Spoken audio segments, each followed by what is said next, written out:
In the spot, bringing stats like a kingpin. MMA knowledge meets his nephews all lean in. Breaking down fights, calling stat daddy supreme. On just a tip show, he's cooking up a dream. Uncle Weezy, he the man. Dropping fight facts, got it all on hand. He the stat attack grand. MMA guru, more than just a fan. Wanna know the numbers? Weezy got them cataloged. From the fighters reach down to how many times they dog. Just a tip living, breaking it down slick.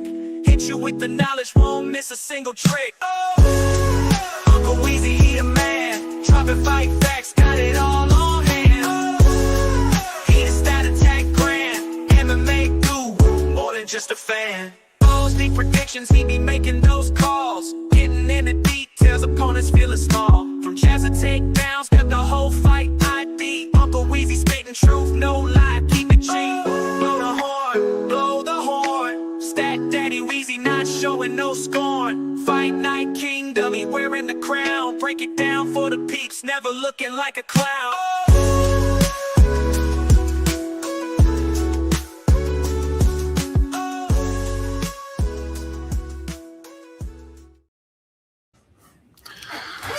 Oh, yes. What's going on, everybody? It's Friday afternoon. We've got UFC Vegas 114 coming up tomorrow night. Going to be headlined by Kevin Vallejos and Josh Emmett.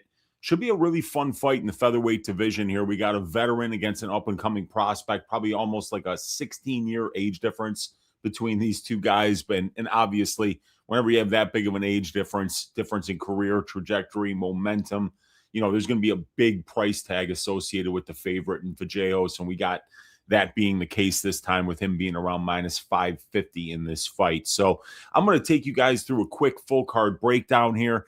Then I'm going to give you guys my dog pick of the week, Uncle Weezy's ass shaving of the week, and then we're going to give you guys a Greasy 4-leg parlay with some meat on the bone. And then after that, put some questions for me in the chat here, and I'll answer your questions about UFC Vegas 114 because I've got access to all the stats, all the benchmarks, all the analytics.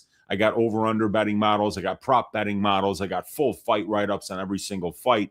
If you want access to my information that I have on those fights, ask me in the chat, and I'll be happy to answer any of your questions after we're through running through this full card breakdown and I give you my picks.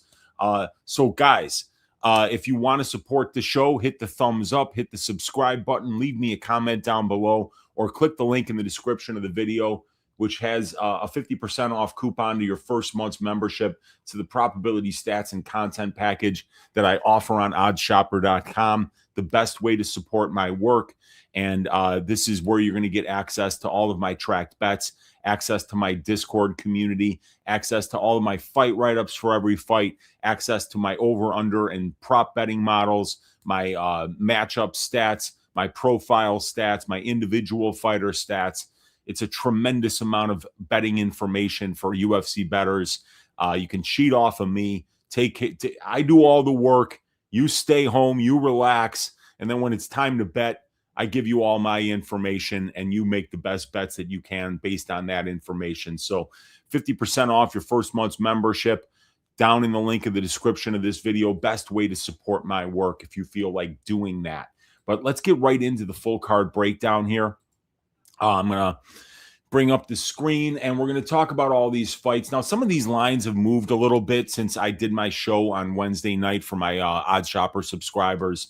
But these lines should be fairly accurate. And the first one that we're going to talk about, Piera Rodriguez, Sam Hughes. Piera's a little bit over 60% implied here at minus 160. We got Sam Hughes, the underdog, at plus 140. Fight doesn't go to decision here. Big plus money at plus 325. The market sees this thing going to decision about 80% of the time here. So obviously we're going to be looking at somebody having to bank rounds, win minutes in this fight in order to get their hand raised. And I think Piera has got a little bit more pathways to win this fight. She is a very high volume wrestler. And because of that, I think she can maybe find some takedowns, find some top time. And I think that the distance striking exchanges are going to play out fairly close for this fight. So I do like Rodriguez, though, because I think she has a little more power on the feet, and I think she's got a little bit more wrestling upside. But at minus 160, I'm not looking to back her at this price. If I was going to back Piera, it would be a Piera by decision prop at plus money. That would be the way that I would play this. That's how I'm picking the fight to take place. And yeah, Piera Rodriguez is going to be the pick for that fight. The next fight that we're going to talk about, Hetcher Sosa going up against Luan Lacerda. I don't have any read on this fight. I'm picking Sosa by decision. Not really impressed by Lacerda, but he's always a threat to submit somebody. The guy is 11 wins and 1 loss to the submission as a pro, but I don't consider him like a real fighter anymore. He took off 2.5 years in between fights and came back and fought Simon Oliveira, which is, not even like a high regional scene level fighter. This guy's like a mid, Brazilian regional scene guy. And he got a win there, by getting lucky and getting a submission at the end of the second round. So, and with Sosa, I see a well-rounded fighter who's tough. He can wrestle a little bit. He can strike. He puts on a lot of pressure. I think he's got a little bit more tools to win this fight. He's certainly the guy that the UFC is a lot more interested in winning this fight, but he's got to go into the cage and do it. So I'm going with Sosa decision here. His decision prop isn't bad at plus 300. He does have a lot of decision wins on the regional scene, and he's not fighting in the best regional scene organizations. So I could see this one going to decision at a fairly high clip, and I'm going with Hetcher Sosa by decision. Next fight that we're going to talk about, Bia Mesquita versus Monsi Rendon. Bia's a big favorite here at minus 700. Rendon's a BJJ player. She's going to be the taller athlete, the longer athlete. She's going to be, she's got excellent conditioning, and she's got mid striking. But Mesquita's a 10-time Brazilian Jiu-Jitsu world champion. So she's obviously got a very high-level ground game. And what I like about Bia, when I see Brazilian Jiu-Jitsu players make the transition into MMA, I want to see good ground and pound, because good ground and pound is how you get fights stopped at this level. It's getting to the point where people know how to, they know how to defend a rear naked choke, okay? They know how to defend simple submissions. So in order to finish fights at this level, you kind of got to set up submissions with your ground and pound. And then you also have to be able to wrestle too. And Bia looks like she knows how to wrestle okay. But what I really like is when she does get fights to the ground, she blends her ground and pound with her Brazilian Jiu-Jitsu beautifully, and it allows her to be able to find finishes. So I think she is going to be able to find that finish here. I think it's going to take her a little while, though, because Rendon's a tough opponent. She's got excellent conditioning. So she's probably going to try to stick around as long as possible, but Bia should win this fight. I could see round 2 or round 3, but I'm picking her to win it inside the distance, but this is another fight I just don't have any interest in betting. The line is just too wide, and I don't have a lot of faith in Rendon being able to keep this fight standing. So I think it's going to be Bia, but I could see it being decision, late finish, even a mid-round finish, but I'm picking a second-round TKO. The next fight, Brad Tavares versus Eric Anders. I got nothing on this fight. I don't know why they're doing this. I guess Eric is retiring after this fight. I have no idea who's going to win. I'm picking Anders by decision because I think he's got a little more power. I think he's got a little more clinch upside to win minutes, and I think he's got a little more grappling upside. But I don't care about this fight. I won't be betting it. Next fight is going to be Balaji Oki versus Manny Sosa. This is a fun one. We got Oki at plus 230, Sosa at minus 270. Fight doesn't go, sitting at minus 160 for this fight. I like violence here. It's a Manny Sosa fight. He's going to come out trying to absolutely take your head off. And because of that, he leaves, holes. He's very open defensively to take big shots. So I think that Oki's going to have some early finish upside. This guy's very explosive early in fights. But Sosa's really going to be looking to just murder you with everything that he throws. So I see some violence happening here. I think it's going to be a Sosa late finish. But I could see Oki finding a finish early in this fight. And I think that these guys are going to go at it like two rats in a shoe. I think it's going to be a really, really fun fight. This kid Sosa is a great prospect. He's not just got a good record and a good regional scene resume, but he fights in a really exciting way. And Balaji Oki's a very explosive fighter.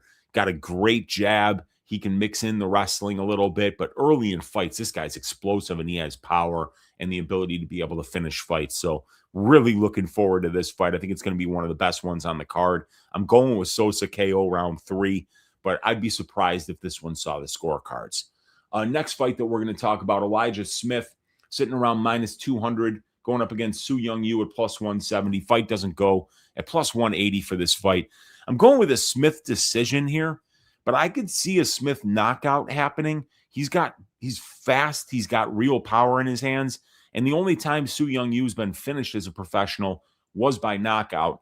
And at the UFC level, he's pretty much only faced crotch sniffers so far, especially in the Road to UFC tournament. No say, Jawu Pasi, Bargang, all those guys are crotch sniffers.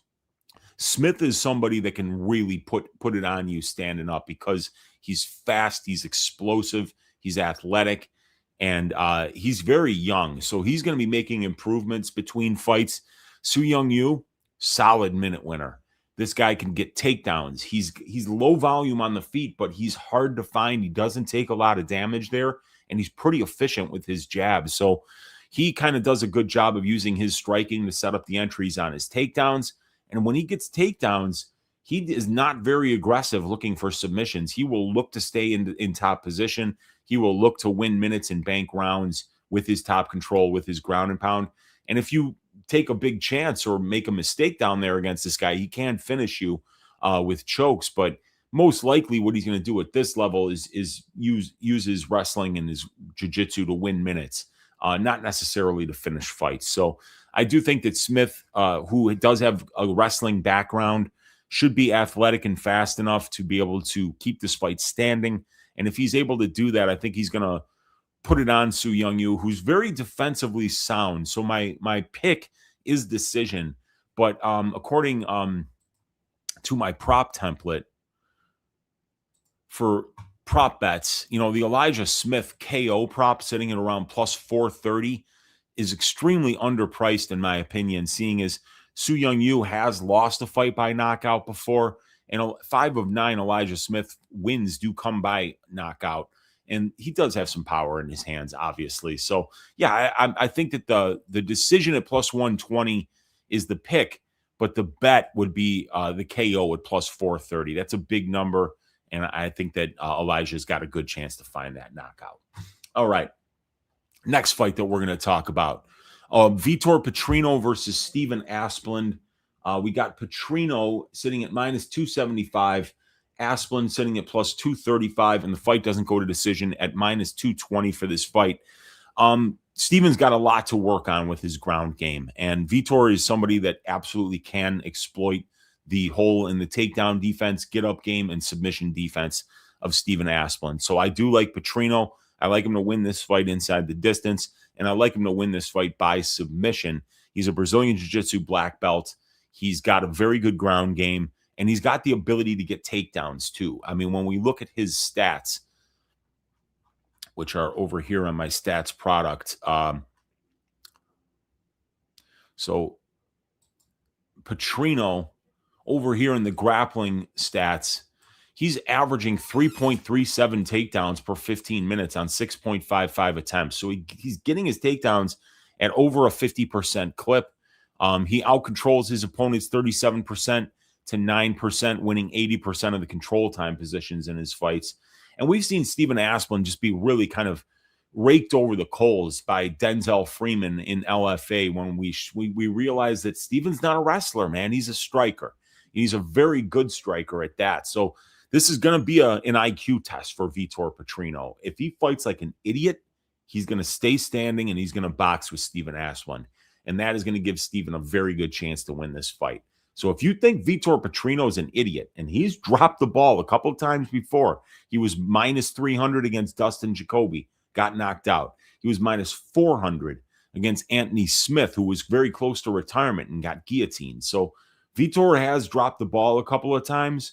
But up here at heavyweight, I think the fact that he's able to wrestle, I think the fact that he's clearly the stronger, more physical, more explosive athlete in this fight, if he fights smart, he should make this look fairly easy with takedowns, top time, and submission attempts. So I think it could be Patrino decision.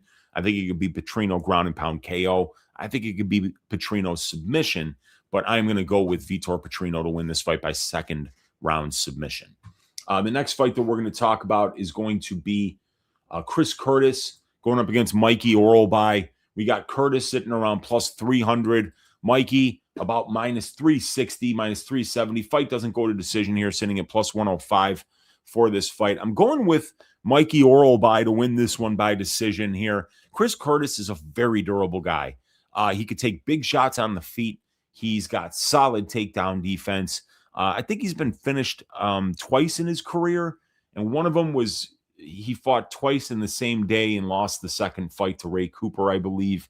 And the next one was with 1 second left in the fight, kind of a controversial stoppage when Kopylov hit him with a head kick.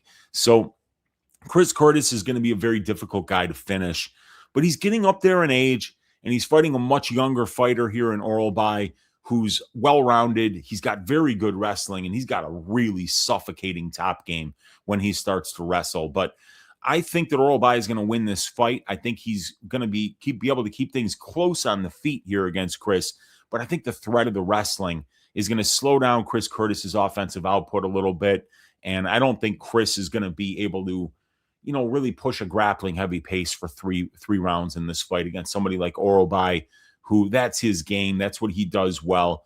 Chris Curtis is not a grappler. He is somebody who uses his wrestling in reverse to keep fights standing so that he can win minutes and moments at distance striking range. So I think it's a bad matchup for Curtis. I think that Orolbai is going to make him wrestle. And I think that when he starts to make him wrestle, it's going to really slow down Chris Curtis's offensive output at distance striking range, which is going to make Miktabek Orolbai look like the guy that's winning this fight. Probably the better optics here. Probably a little bit more aggressive. And he's very durable too. So like if Chris doesn't catch this guy with something big, I could see this fight easily seeing the scorecard. So one of the bets that I do like on this fight is the fight goes to decision, which is where right now, Mikey Orolbai, there it is. Fight goes is priced at minus 135. I think that's a pretty good look this week. Yeah, that's what I'm going with, though. Mikey Orolbai to win this fight by decision. Next fight that we're going to talk about, Bruno Silva versus Charles Johnson. Charles Johnson, the money's coming in on Silva right now. I think Silva's around plus 140 and Johnson is around minus 160. Charles needs to get a fucking haircut, man. He looked terrible on the scales today, but he did make weight. Charles is somebody who's always been very professional, and he's always made weight. So I was surprised to see him really struggle with making weight. That's the first time I've ever seen him have to bring out the box of shame, get completely undressed in order to make weight, and he looked pretty drained out there. And his skullet isn't all cleaned up and looking good either, man. Like the skullet, he seems like he's kind of let that go a little bit. So Charles coming off his first ever KO loss, and now coming off what seems to be his toughest weight cut in all of his fights, really, that he's had at the UFC level. So I don't know what to think about Charles Johnson here. I'm picking him to win by decision. I think he should be able to win this fight by decision. He's the taller guy, the longer guy, the faster guy, the better boxer, the better conditioning.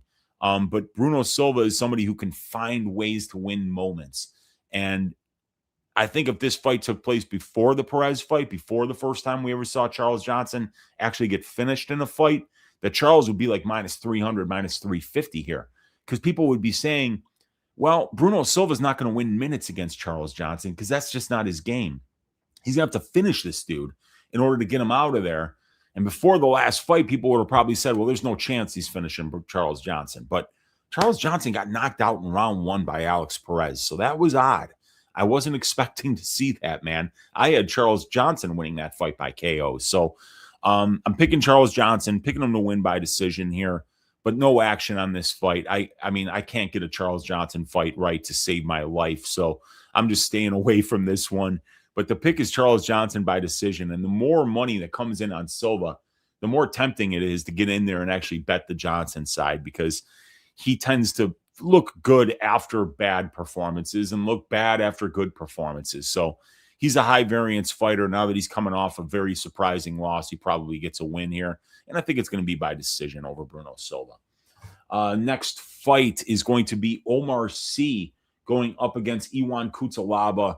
We got Omar Sy is around a minus 275 favorite. Cutelaba plus 235. Fight doesn't go to decision and minus 200 for this fight. I'm picking Sy by decision. I think that this fight's going to play out fairly close. Omar is starting to worry me because he's a very good grappler and he's very dominant in that part of his game, but he's starting to fall in love with his striking a little bit. And in the Alonzo Menafield fight, he fought like a fucking retard, you guys. There's really no other way to put it. He might have even thrown that fight because I've never really seen somebody look that. I mean, he had a complete lack of urgency in that fight. And when he grappled in round 2, he had success, but he didn't grapple at all in round 1 or round 3. So I'm worried about Sy simply because it looks like he threw a fight to me. I mean, it looks like he threw it. Now, he came out in the next fight against Brenson Ribeiro as a minus 600 favorite, and he went out there and he grappled and he made it look easy. Now, Iwan Cutelaba is not going to be easy to take down, but if he does get him down, I think he's going to be able to keep him there and put him in some really bad spots. Sy is absolutely gigantic for this division at 6'4" with like an 83-inch reach. He's got a very suffocating top game. And if he gets into top position, I could see him finding a finish here. But if he doesn't get to a dominant position, I think he's going to be kind of popping his jab, using his length, trying to stay defensively sound to kind of win the minutes on the feet against Cutelaba. And I think that's definitely a possibility. We just saw Iwan Cutelaba actually lose a fight to Modestas Bukauskas through lack of aggression and lack of offense. So the old Hulk that used to go out there and just like try to kill you in round 1, that guy doesn't exist anymore. He's out there going to decision with Bukauskas. He's out there going to decision with Ivan Arslan. You know, he finished Ibo Aslan, but that dude's got a terrible ground game. So I think Sy is going to probably pace himself here. I think he's probably going to use a little bit more striking than the people who are backing his money line would like him to use.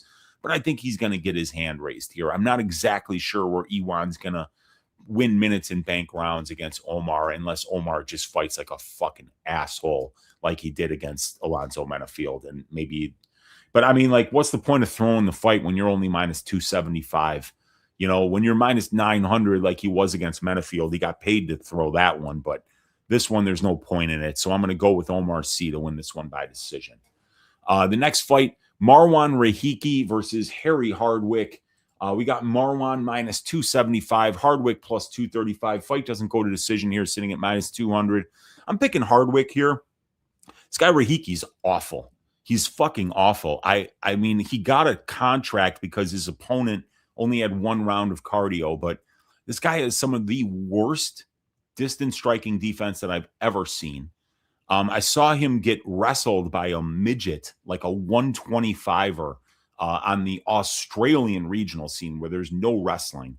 So, yeah, I think this guy Rahiki's I don't think he deserves to be here. He's very inexperienced. He's reliant on his striking, and he pretty much had a horrible performance in his UFC Dana White's Contender Series fight. So I'm going with Hardwick. He's more experienced. He's fought the better brand of competition. He's beaten the better brand of competition. Serious strength to schedule advantage on his side. Excellent conditioning on the Hardwick side. I think there's a grappling advantage on the Hardwick side. So, yeah, I'm not playing Marwan Rahiki here. This guy does not look like he's ready to fight at this level. There's not even any tape on this guy either, which I always say is one of the biggest red flags is if there's no tape on your fights and if bookies were not putting lines on your fights, then it's a very, very bad idea to back those kind of fighters coming into the UFC because it means that they're, I mean, like when you're on the Australian regional scene, you're really not fighting a high level of competition. But at least if you're in Eternal MMA, you're going to be facing some of the best competition in Australia. But if you're fighting in Hex Fight Series or if you're fighting in Damian Brown's Beatdown Productions, you know, these are places where you're going to get some of the easiest fights that you can get in that country. And there's a lot of easy fights in Australia. So, yeah, I'm going with Hardwick here. This guy Rahiki looked awful on Dana White's Contender Series, and if his opponent had more than 5 minutes of cardio, or if the ref was competent, that fight would have been a loss. And then my opinion would be like, where would Marwan Rahiki be if he took a short notice fight against Harry Hardwick, knowing that this guy got knocked out by some nobody from the Congo in the first round of his UFC Dana White Contender Series fight? And in that fight, he showed that he's literally, his face is a magnet for punches. So, yeah, don't understand why Rahiki's the favorite here. I think the market's got this one completely wrong. And I think that Hardwick's really bad recency bias due to the performance against Kaue Fernandez is driving this line to just a completely hilarious spot. Marwan Rahiki probably shouldn't be minus 275 in Hex Fight Series. So, yeah, going with Harry Hardwick to win this fight by decision. Next fight that we're going to talk about, Andre Fili versus Jose Delgado. Delgado is a minus 415 favorite right now. Fili plus 345. Fight doesn't go to decision here, sitting at minus 220. So I think Delgado finds an early finish here. But if he doesn't, I think this fight's going to play out very close. Delgado's very explosive, especially early in fights with his striking. And he's very aggressive. So I think that while this fight is on the feet, these guys are going to swing and bang, and it's going to be a really fun one. But Andre has got a well-rounded skill set. He's got a lot more experience. He's got a massive strength to schedule advantage here. So Andre does have ways to kind of slow this fight down. We've seen Jose Delgado get wrestled before. I mean, it was against Chris Makate, who, to be fair, is a much better wrestler than Andre Fili. But still, we've seen Delgado get taken down. Even Connor Matthews was able to get him down a couple of times. So maybe Andre Fili can slow down this fight a little bit. And if he can do that, if he can drag it into the second half of the fight, he might be able to keep this fight close. So not really a lot of action here. Like, I was looking for a Delgado round one prop. It's only plus 210, which is just a terrible price. So not really interested in betting this fight other than maybe an under 1.5 rounds, other than maybe, a Delgado round one, if we can find something around plus 300, but I don't think that's going to happen. So Delgado KO2 is the pick for that fight. Next fight that we're going to talk about, Amanda Lemos versus Jillian Robertson. Jillian had a tough weight cut. She had to get the box of shame in order to get out there and make the weight, but she made it at 116.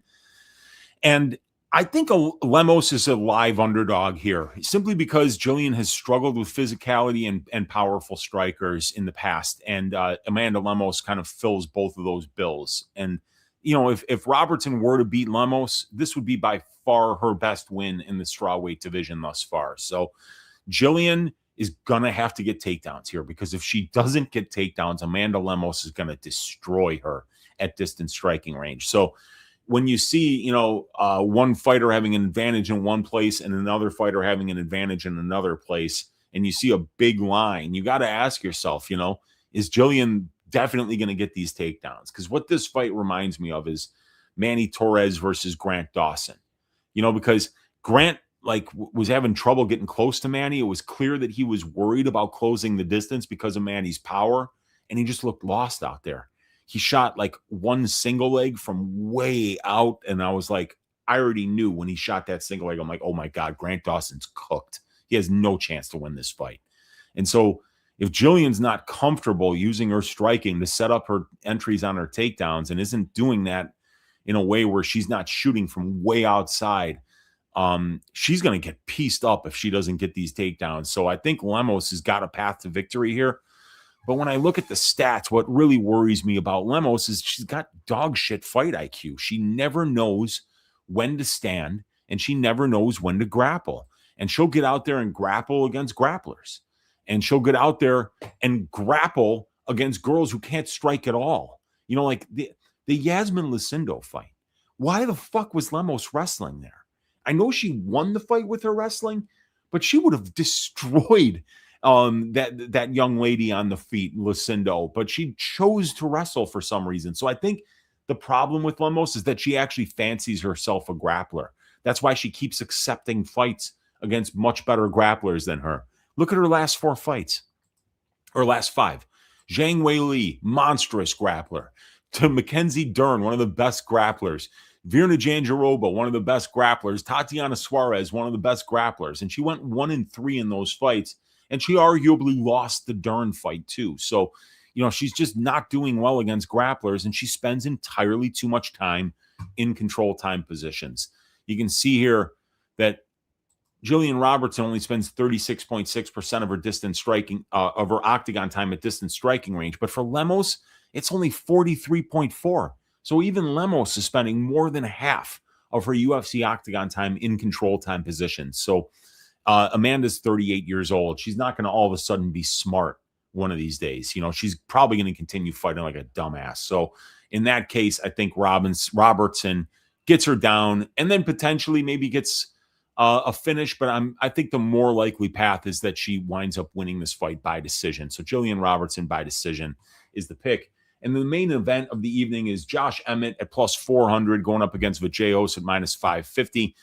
Emmett at this point really just kind of like a veteran with a puncher's chance. He's got a lot of power in his hands, but he's never been an effective minute winner at distance striking range, and he's never really been a wrestler. He does have a wrestling background. He can wrestle, but he never uses it. So we can't really count on him to win minutes or bank rounds with his grappling here. He's going to have to win the minutes and bank the rounds on the feet against a very good boxer in Vallejos, who's also very durable. So I think this fight does go to decision. Definitely going to be a butt clencher if you're playing the fight goes here at plus 160, because Vallejos has a ton of power, as does Emmett. But yeah, Vallejos' decision is going to be the pick here. I think he's got I think he's got just as much power as Emmett on the feet, and I think he's got the much better tools to win the minutes and bank the rounds with his striking, because he's a lot more defensively responsible than Josh Emmett is. So yeah, that's what I'm going with that's the full card breakdown, you guys. The Bootsy Collins Memorial Dogs Are Barking pick of the week this week is going to be the Harry Hardwick money line at plus 235. Bad recency bias is a gift sometimes. And this is a case where we've got bad recency bias on Harry Hardwick because he took a short notice fight up a weight class against Kaue Fernandez and got absolutely destroyed. So now everyone thinks Harry Hardwick is an awful fighter. But when you go to his Cage Warriors fights, you see that this guy's a very good fighter. He's fighting really competently against lower level regional scene competition. And that's what Marwan Rahiki is. Marwan Rahiki has awful striking defense. He has no grappling. He's only been fighting professionally for 2 years, and he's 26 years old. Or how old is he? Let me get it here. Rahiki is only 23 years old. He's only been fighting professionally for 2 years, and there's only tape of 2 of his fights, you guys. You can't find the Schlupp fight, the Kaki Membo fight, the Barber fight, the Manu fight. None of these fights are available to watch because they were all in Hex Fight Series, which doesn't televise their fights. So, yeah, this is a rough one for Marwan Rahiki, and I think he's being kind of overrated by the market for what was frankly a dog shit performance on Dana White's Contender Series. Absolutely got destroyed by somebody with no mixed martial arts experience. So I think that Hardwick's going to be able to find ways to win this fight. I'm more than willing to bet against a debutante that had a bad performance on Dana White's Contender Series. And Marwan, in addition to that, had a tough weight cut, one of the last people to the scale, needed the box of shame, and he's coming all the way from Australia too. So this is a pretty easy one. I'm taking the shot on Harry Hardwick, prepared to look like a jerk off, though, you guys, because you know that Harry looked really bad out there the last time. So, maybe Marwan runs through him. Maybe just, maybe Hardwick doesn't belong at all at this level, but I'm willing to take that shot at plus 235. Which brings us to the last order of business of the main card breakdown, and that is Uncle Wheezy's ass shaving of the week. Who's going to win? Who's going to win violently? Who's going to find a finish on their opponents? And I think Jose Delgado and Vitor Patrino are both excellent options this week because these guys are finishers. But I think it's Patrino who has the better path here because Fili's a much better veteran, a well-rounded fighter, a guy who can go out there and surprise against young prospects sometimes. But Stephen Asplund is somebody whose ground game is severely lacking. And even if Patrino doesn't have success with the wrestling in this fight, there's a big chance that Patrino knocks this guy out because he's got that kind of power. So I think that Vitor Patrino's got multiple paths to victory here. I think he wins this fight inside the distance, and I'm picking Vitor Patrino to shave the ass of Stephen Asplund this week for Uncle Wheezy's ass shaving of the week, which brings us to the Greasy 4-leg parlay. And we're going to do it on Bet River Sportsbook. The first line that we're going to bet is going to be the Bolaji Oki versus Manuel Sosa fight does not go to decision prop. That is sitting at minus 167 on Bet River Sportsbook. Oki, explosive and powerful early in fights. Manny Sosa fights like he's got rabies. He just goes out there looking to absolutely murder you. He will submit you on the mat. He will knock you out on the feet, and he will not quit until somebody dies in there. So I really like violence in this fight. I think that this one probably finishes under 1.5 rounds, but Bolaji Oki versus Manny Sosa at minus 167 is leg one of this parlay. Leg number two, I want to look and see where the fight goes to decision is for Mikey Orolbai versus Chris Curtis. What is it here? Yes is minus 136. So I'm going to move that to leg number two. Let me, it's going to be fight goes to decision.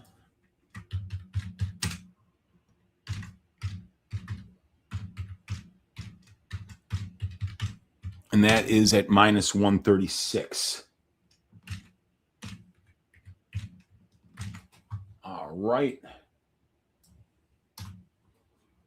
Fight goes to decision. Orolbai Curtis is going to be leg number two. And then let me change that. There we go.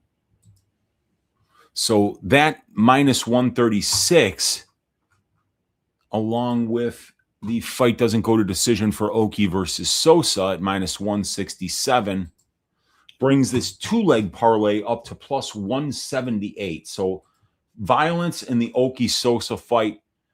Oh, the fight goes to decision for Orolbai versus Curtis at minus 136. Leg number three is going to be Uncle Wheezy's ass shaving of the week, the Vitor Patrino money line, where there's some money coming in on the other side. So we get to get a little bit of a discounted price on Patrino at minus 240 here. That brings this three-leg parlay up to plus 295. And then what we're going to go with for the last leg of this parlay is going to be the under 1.5 rounds for the Andre Fili versus Jose Delgado fight. I know his name isn't Jose. His name is Jose, but I like calling him Jose. It's my choice. So Delgado, or the under 1.5 rounds here, which is sitting at plus 102, brings this four-leg parlay up to plus 699, almost plus 700 on Bet Rivers Sportsbook. Looking to cash this thing. We haven't cashed one of these in a minute, so definitely looking to get back at the bookies here and get this plus 699 cashed. Once again, it is going to be Oki Sosa fight doesn't go to decision. Orolbai Curtis fight does go to decision. The Vitor Patrino money line at minus 215 and the under 1.5 rounds for Fili Delgado at plus 102. And that comes out to plus 699. You guys, if you want to support the work, Odds Shopper probability stats and content package. Link is in the description of this video for 50% off your first month's membership. I think I still got 2 slots left there. If you guys want to join me, if you want to be part of the community where we do full card breakdowns, plus EV prop betting shows, fight write-ups for all these fights. I mean, look at these fight write-ups that I put out every week. You know, this is amazing information with stats and analysis for everything coming down to the betting line, the tail of the tape, the pro and UFC experience, the fighter profile in the last 5 fights of each fighter, the strength of schedule comparison, including my own proprietary divisional rankings, return on investment stats. How are these guys performing overall at the UFC level? How are they performing when they're priced as a favorite? How are they performing when priced as an underdog? If you want distance striking stats, your Uncle Wheezy's got all of them. If you want grappling stats, your Uncle Wheezy's got all of them. If you want analysis on paths to victory, on reasons to bet on or against each fighter, if you want a summary of the fight, the pick, the best bets, all of this stuff is available along with my probability stats and content package, which is the player profile matchups of each fighter here, the stats matchups of each fighter, the individual stats that they've accrued at the UFC level and prior to the UFC in terms of record and stuff like that. So if you want to support the work, check out that link in the description of the video. Join me on Odds Shopper. But if you can't do that, click that thumbs up button, the subscribe button, leave me a comment down below. All of that is much appreciated. What's going on with you guys in the chat here? I see I've got a bunch of people hanging out live, 138 of you live here on YouTube, on Rumble, on X. Let me know if you have any questions for me, because the milkman is in here saying, I came here to do two things: get a greasy four-legger and milk some bookies, and I'm all out of bookies. So it looks like he came here to get a greasy four-legger. Sometimes we're looking to chew gum and kick some ass, and we're all out of gum. So, you know, you got to do with what is left to do, and that's what the milkman is doing here. We got Olajuwon in the room saying, let's go, and oi, what is up, dude? We got my guy Kronos in the room saying, what's up to milkman? And he's saying, give your Uncle Wheezy money now, and the best way to do that is to click the link in the description of this video. You'll give me 50% less money to get 100% of my product. And he's saying, oi. And we got Colby saying, let's make some money this weekend. We got the milkman saying, settle this for my friend group, Unc. Giordano's or Lou Malnati's? It's Lou Malnati's, hands down.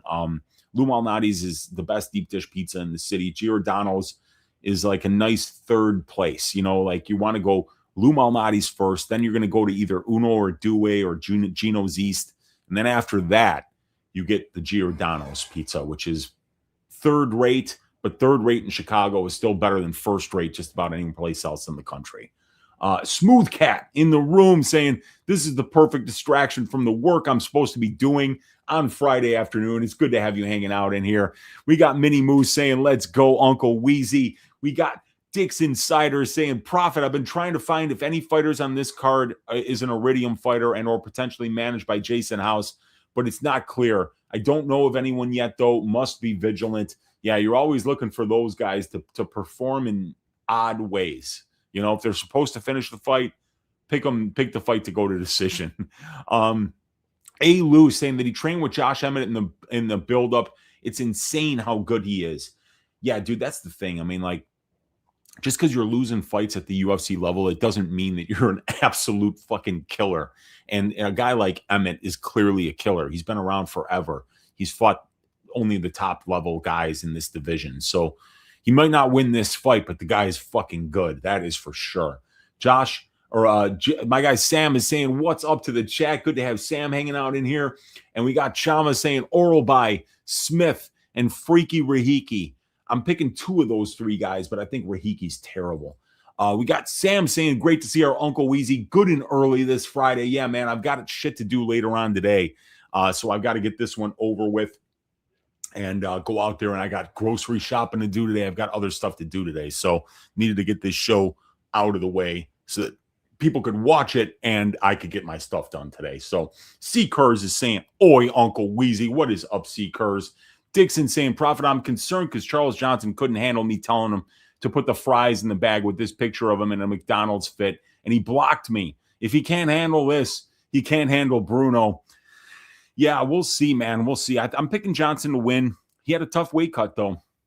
He had a tough weight cut, and that skullet's getting a little bit out of control, man. It looks like he's just kind of growing it out now, and the barber hasn't had a look at it in a minute, so we'll see, man. But if he gets out there and, it's when Charles Johnson, when you expect him to blow it, that he wins, Theo is in the room saying, betting my mortgage on Vallejos by decision or knockout. We are getting rich tomorrow. I think it'll probably hit, my man. We got Mushroom is in the room saying, what's up, Unc? He's sneak watching at work to support. Appreciate you. And he's saying, smash the like. Thank you for hanging out in here. We got Red Chimp in the room saying, damn, Unc, it's 1:10. How you expect me to catch this normally if I wasn't chronically online? Hey, man, I do the show for free for you guys when I have time to do it. My usual subscribers on Odds Shopper, they know when they're going to get their shows. So yeah, man, it is what it is, you guys. I do it when I have time to do it. We got Grayer Davis saying, "Oi, Uncle, what's up, Grayer?" And Meat Rocket saying, "Mushroom, you must be a casual." He is definitely not a casual, my friend. We got good day, Uncle Wheezy, says the MMA Husky Hustler. Have you heard Eric Anders has announced his retirement after this fight? Me and the Husky tend to fade retiring fighters. Yeah, I'm fading both of them. I don't want money on either of these guys. But yes, that is true. I've heard that Anders will be retiring after this fight. We got Auto Impulse saying Greasy. You got that right, man. Smith KO, let's ride, says my guy, the Milkman. I like that play. Samurai saying Smith KO in one of my cycle parlays. I like it this week, and it's definitely in my probability parlay this week. We got Asplund is on a real run, says my guy River Tour. He has 4-fight win streak since the loss to Denzel Freeman. We got you've been watching Burnt Peanut, says Olajuwon to the Milkman. Fight doesn't go to decision is my call for that fight. My buddies are big fans, but I've only seen clips, says Olajuwon Dream. I can only hear his voice saying, "Let's ride," every time I see it now. Love Curtis, but Orolbai is the real deal. That is for sure, man. Olajuwon saying he was playing with Max Holloway yesterday, and Dylan Danis keeps donating hundreds of dollars to Peanut. Rule of thumb, says Joe, only play CJ as a dog, never chalk. That's a good point. Very good point. Alex Perez, Brady's side. Yeah, I know. It was a bad loss, dude. CJ is a 35-year-old flyweight that was hurt badly for like 2 minutes fight less than 2 months ago. In my opinion, CJ's best attribute was cardio durability, and if that goes, he's in trouble. And he had a tough weight cut today, Joe. So, yeah, man, I see why people are betting Bruno Silva this week. River Tour saying Johnson's hairstyle says it all. LOL. The only one he could pull off. Hard to bet against him, though. He's very talented. That is true. We got Scott Mascuti in the room saying, "Oi." We got Rousis in the room saying, "Oi, Unc, loving the new display in the stats package. I don't know if something's off with the fighter's defensive significant strikes absorbed minute. It shows red if a fighter is absorbing less than the bench. Should be green. No, yeah, that could be, man, because like I've fixed these things, but that could potentially. So significant striking offense, it should be red when you're doing less than. Oh yeah, so the defense, it's the defense numbers. They're I have to change the conditional formatting in those. So that's correct. Yes, it should be green if you're absorbing less. So yeah, that's just something I got to change in the conditional formatting. It'll be ready for next week. We got Lucas saying, "Let's get it this weekend, POW. Let's go, Lucas." We got Rollo saying, "God damn, I've been waiting for this all week. Happy to have you here, my man." Official VOR saying, "My wick is hard for this one." There we go. We got, why didn't I receive a notification for this one, Wheezy? 12:26. I'm not sure why you didn't, but it's supposed to send out a notification. I think I set up this stream about 2 hours before it went live. So I don't know why you didn't get one. Are we ready for Cage Warriors 201 tonight? Euro Trash MMA for the win. Let's go, man. I'll probably be watching some of that. River Tour likes Robertson this week. A women's fight that Robertson will make sure does not go the distance, he's saying. And that bonus money, scrappy like few others, she will make a statement. Yeah, she's a great finisher. But Lemos is tough to get out of there. Lemos may not be smart, but she is handsome. And sometimes that makes the difference in these WMMA fights. That is very, very true, Milkman. And truer words have never been spoken. Pure Sparks is saying, "Uncle Wheezy, the wind just blew my kid's playhouse down the street, and I had to go chase it down. And I may have pulled a hamstring. It could happen, dude. See, like if you're my age, man, you know, like one good sprint and you could blow out a hamstring. It could easily happen. So yeah, I mean, it's windy by me today. I don't know where you are, Pure Sparks, but like I can hear the wind outside here in Chicago. We've got Steve Harvey's Bad is in the room saying, "Pretty sure you can pay to watch old Hex pay-per-views on their site. So there might be Rahiki tape there. I'm not positive on that, though." Yeah, the day I pay to watch Hex fight series, that's just not going to happen. So, yeah, I know that Hex actually does have cameras in the arena, but they don't release those fights. So you do have to pay to watch them, which makes them unwatchable.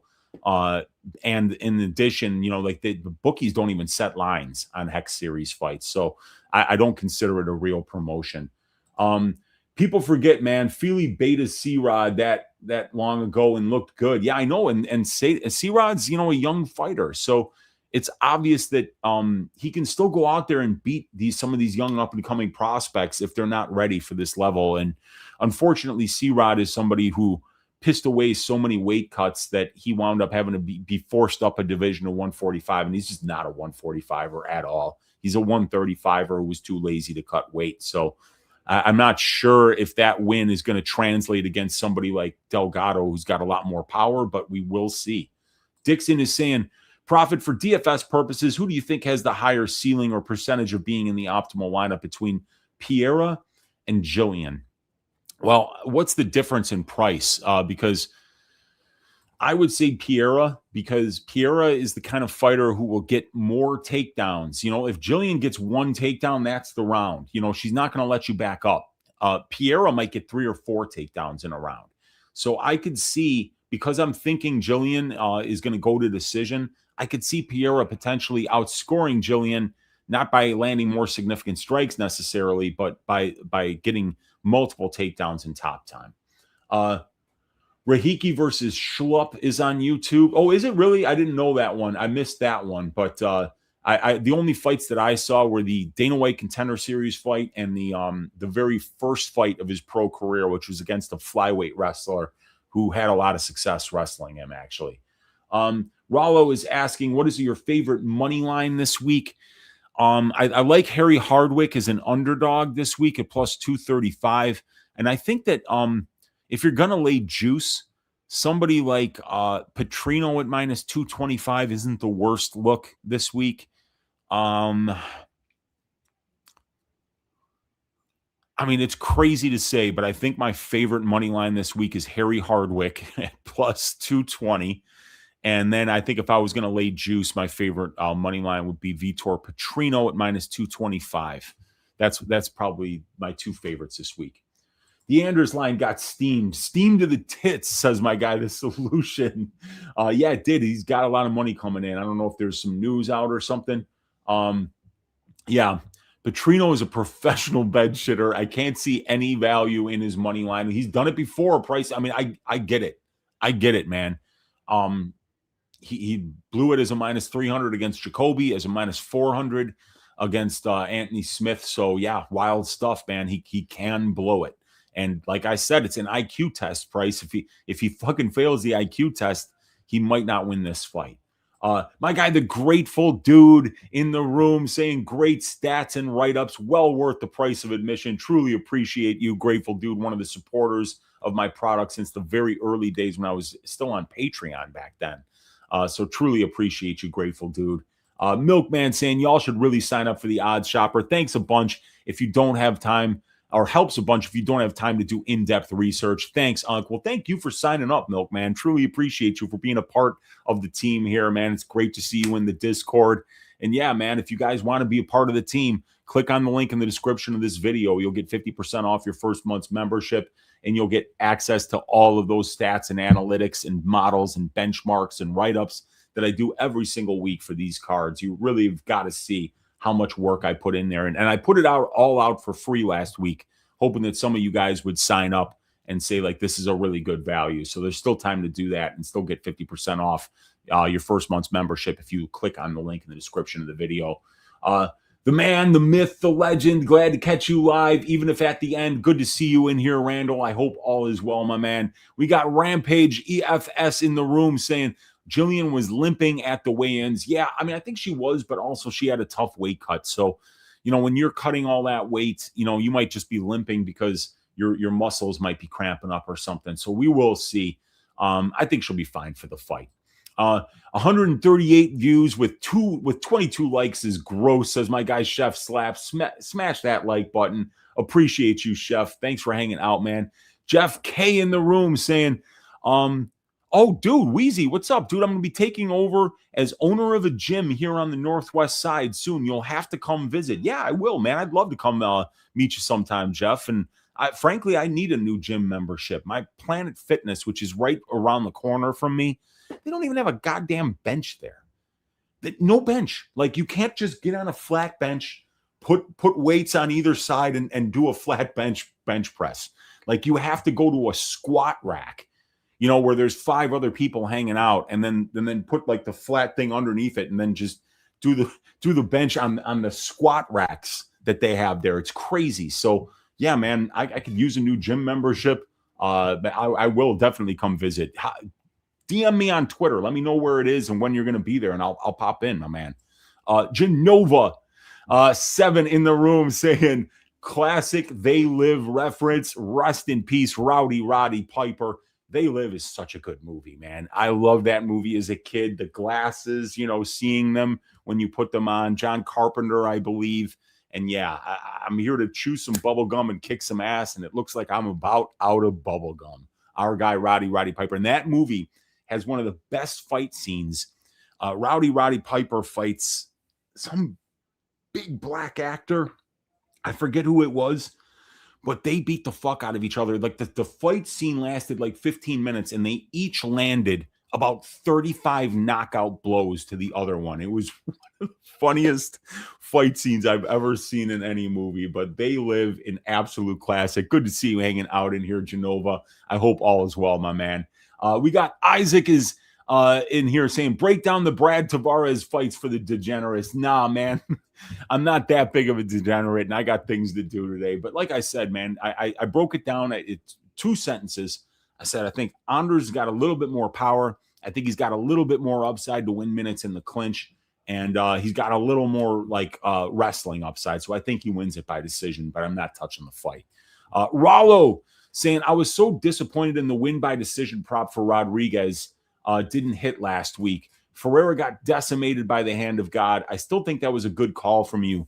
Yeah, dude, that was, sometimes, you make those picks and you're like Rodriguez by decision. And then he ices the dude in the first minute. And you're just like, oh, come on. I wasn't even close to the decision pick there. But, sometimes the replays, the second fight plays out much different than the first. And this time it didn't really play out much different. It's just that the winner was different, but the fight played out the same. First round knockout. Rollo Tomasi, legend username, bro, says my guy Tristan. And Rollo saying, okay, you got the reference, I assume. Yes. And Uncle Weezy says my guy Omar Bradbury. Good to see you hanging out in here, dude. We got Omar saying best parlay pieces for UFC Vegas 114. He likes Kevin Vallejos. He likes Miktabek Orolbai. He likes Hetcher Sosa. He likes Jose Delgado and Marwan Rahiki. So I don't agree on Rahiki. And the Sosa fight, I don't really have a good read on. So I'm not telling anybody to bet on that fight because I just don't have a read on it. So, but I wish you luck, Omar. Good luck to you, my man. Thanks for hanging out with us. We got Justin J in the room saying, Wheezy, the next time you spin some records, you should do a live stream. Yeah, I should, man. I've got to get... So, like, I've got some problems with my mixing board here. My Vestax has been acting up, and I've only been getting sound out of one of the speakers. So I don't know if it's my wires. I don't know if it's my board, but I know my speakers are good. So I got to figure that out. But when I do, I will do that for sure, Justin. I've got house music. I've got hip hop, and I could play like stoner rock, and I could play indie rock. I could play a whole bunch of different shit. I got a great record collection. Went to go see a great band last night called The Thing from New York City. They played at the Empty Bottle here in Chicago. Great show there. We got the Milkman saying, where would you look on your stats for fighters' significant strike stats? I feel the over-unders can be easy play in some of these fights. Okay, so when you look at the SP tab, so this is Rahiki Hardwick. Let's get guys that actually have stats. So Fili Delgado, right? Significant strikes landed per minute for Fili is 3.87, and significant strikes absorbed per minute for Jose Delgado is 5.87. And then you look at Delgado, he lands 8.91 per minute and Fili absorbs 4.23. So what I like to do, Milkman, is I like to look at fighter A's what they land, and then fighter B what they absorb. And then also the same thing for fighter B, what they land, and fighter A what they absorb. There's also you could also look at and do a weighted average, for instance.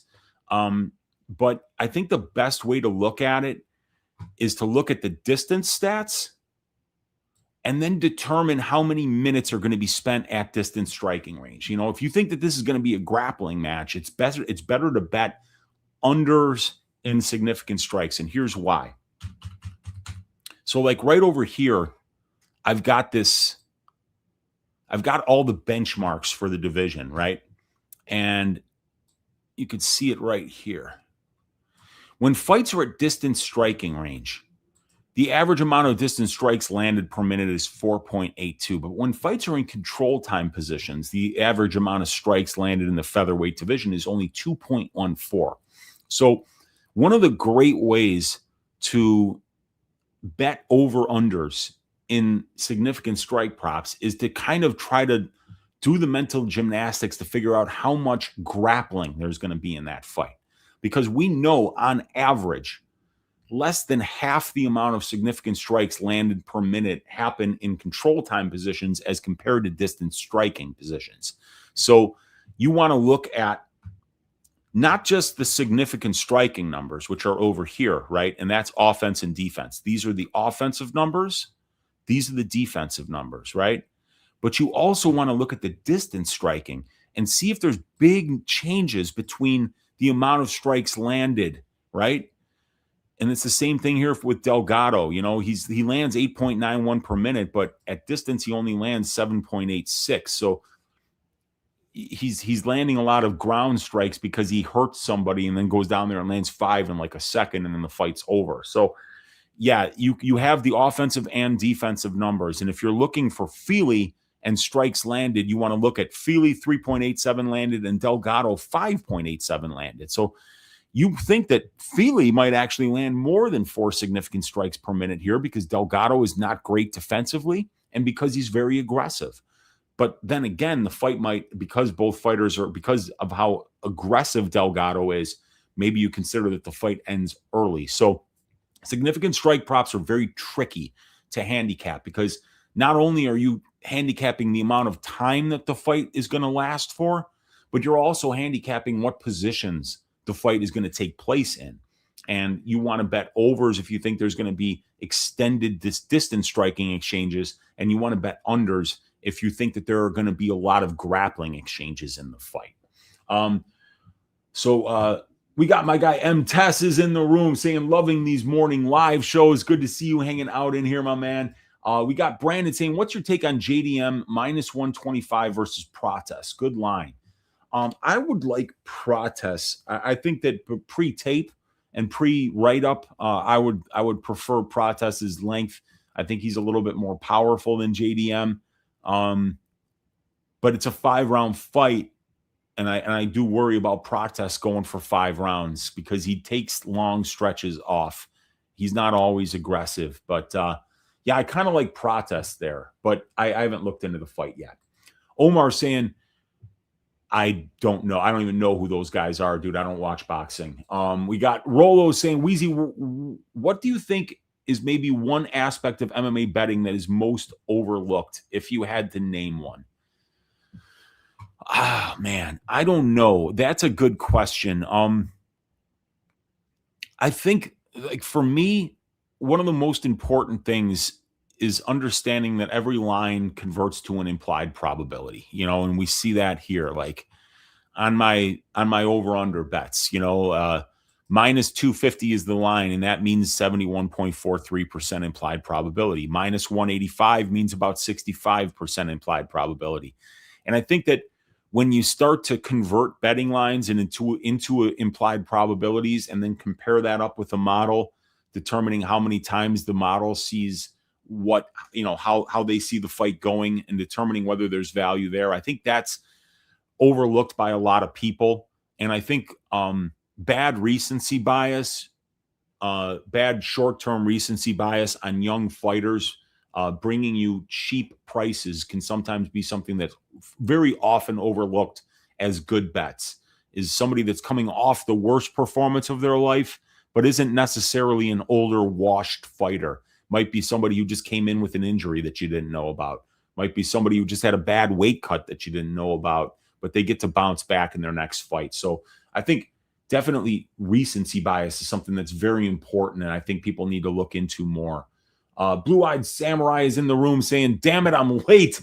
Don't worry, man. There's no time limit here. River Tour saying, you may have a tough week, Wheezy. Only hoping because we are on different sides of the same coin. Insight is always awesome. Appreciate you, River Tour. We will see if I have a tough week or not. I don't have any tracked bets yet. I'm going to have to make them later on the night. Harry's going to get slumped up. Freaky Rahiki's a dog. He might. Yeah, I mean, like, obviously Harry's coming off a horrible performance, so I wouldn't be horribly shocked if Rahiki knocked him out, but I think that this guy's terrible. I think he's really, really bad. Dixon saying, Prophet, can we all agree that Fili threw that fight versus Mel Costa, that super suspicious gilly he put himself into twice and never fighting the hands? It was ever Isaac Dulgarian-esque, right? I mean, like, a lot of people do think that. I don't know what he was doing there, but that was definitely weird. It was definitely weird. And I know that I had, I think, an under in that fight, or I had the Melky Costa money line or something, so I was fine with it. But it was definitely suspicious. It's an MMA gym, but would be happy to have you anytime, Wheezy. Cool, man. Keep you posted for sure. I appreciate that. I'm definitely not going to be getting in the cage and fighting anybody, my man, but I could use a place to go work out. Asplund, Robertson, Johnson, and Orolbai money line, says River Tour. There you go. We got MMA Short saying the best in the business. Appreciate you. We got Dixon saying, Wheezy, you don't seem like a Planet Fitness type of guy. It's too purple for someone or oozing testosterone like you. The thing is, it's right, like it's like a block away from me. So I can walk there. So that's where I've went, but I don't like it there. That's the thing. I truly enjoy being able to walk to the gym, but having to go there and not get the workout that I want is what pisses me off. Saying, thank you, Wheezy. Any DFS plays you like? I like Hardwick this week. I think that he's a good punt this week because he's a very high volume guy, and I think there's some grappling upside. I think Piero Rodriguez is a good play this week at like 8,400 because there's a big takedown upside for her. I like Patrino this week because I think if he fights smart, he's going to grapple against Asplund, and grapplers score more than strikers at this level. So those are the plays that I like most. It's Keith David. Okay, yeah. Classic. They each took like 50 full force punches to the face in that fight, and they just kept going. It was so great, man. We got Mystic in the room saying, I don't know how the narrative has become that Lacerda is only a jiu-jitsu fighter. In the Stamen fight, he was really solid on the feet, basically fights like Topuria. Yeah, dude, he was actually really good on the feet. I was surprised by how good his striking was in the Stamen fight, but that fight was like 4 years ago at this point. And that was and at the same time, that was a dumbass performance. He should have been out there grappling that dude, I mean, like, maybe he thought he couldn't get the takedowns, but I didn't like the fight IQ there. I mean, that was a guy who never knocked anybody out, and he's going out there boxing against Cody Stamen and losing the minutes. So, but he did look better than I expected him to, that's for sure. So, but I'm not touching that fight, Mystic. I'm not going anywhere near it. Matua in the room saying, what's good? How's it going, my man? We got official VOR saying, I nabbed Curtis decision at plus 450 on Fanatics. I don't mind that at all because I think the fight is going to go to decision because I think both of these guys are extremely durable. I don't know how the narrative. Oh, yeah, I just saw that. Matua saying the thing is dope. Oh, you've heard of the thing. Cool, man. They're a great band, dude. Great band. Mystic saying, Wheezy, you mentioned Cutelaba was not as aggressive in his last fight. I have to think that him being a family man, he will be more motivated with 100,000 POTN and a 25,000 finish bonus possibility. Yeah, maybe he will be. Maybe he will be. He just seems to have slowed down a little bit. So I'm picking the fight to go to decision this week.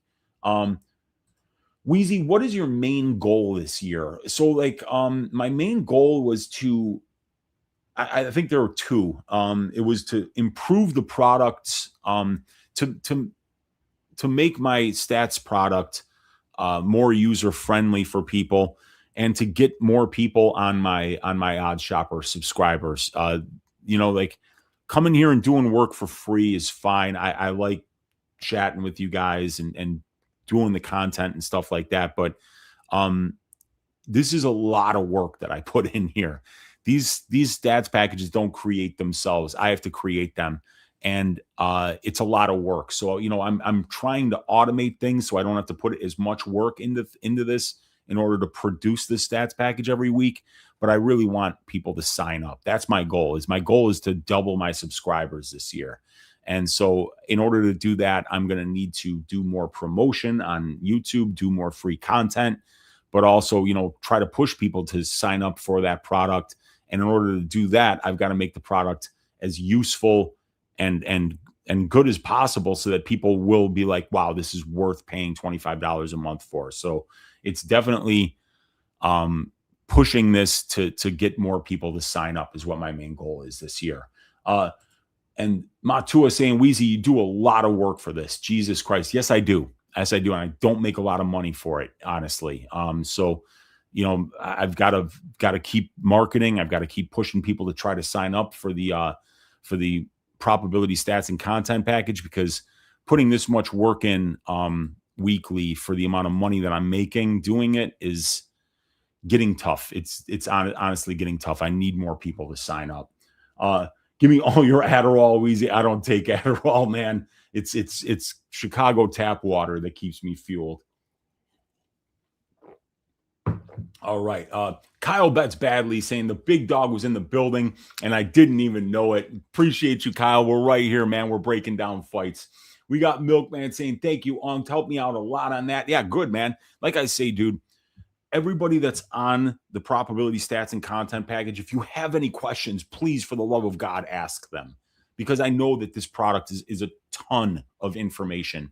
And learning how to use it so that you can use it for what you want to use it for, because a lot of people probably aren't even going to use 50% of this information, but the information that they do want to use is going to be available for them. So please ask me questions if you have questions, Milkman. Anybody else on the Odd Shopper, I will answer any questions that you have.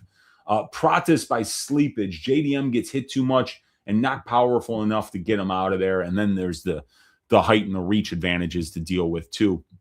Pratis really shit the bed in that Gary fight, and I feel like JDM might even be better on the feet. Yeah, that was his first 5-round fight, and he really just kind of didn't show any urgency, and that didn't help him out. And Ian Gary's a really tough opponent.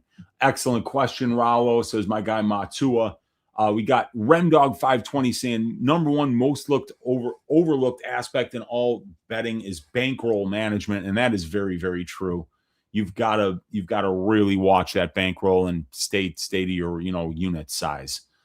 Better than Gary, says Kyle Betts. Yeah. Oklahoma saying hello everyone. Any bad weight cuts today? I saw Johnson weighing in. Yeah, it looked like Johnson struggled, Rahiki struggled, and Jillian Robertson all struggled to make weight this week.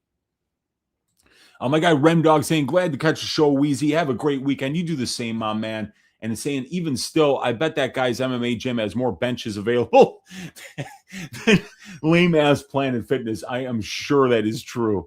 Planet Fitness in Vegas is the best. Is it really? Oh, cool. I've never been to that one, obviously. South Park Cripple Fight is based 1-1 that they live.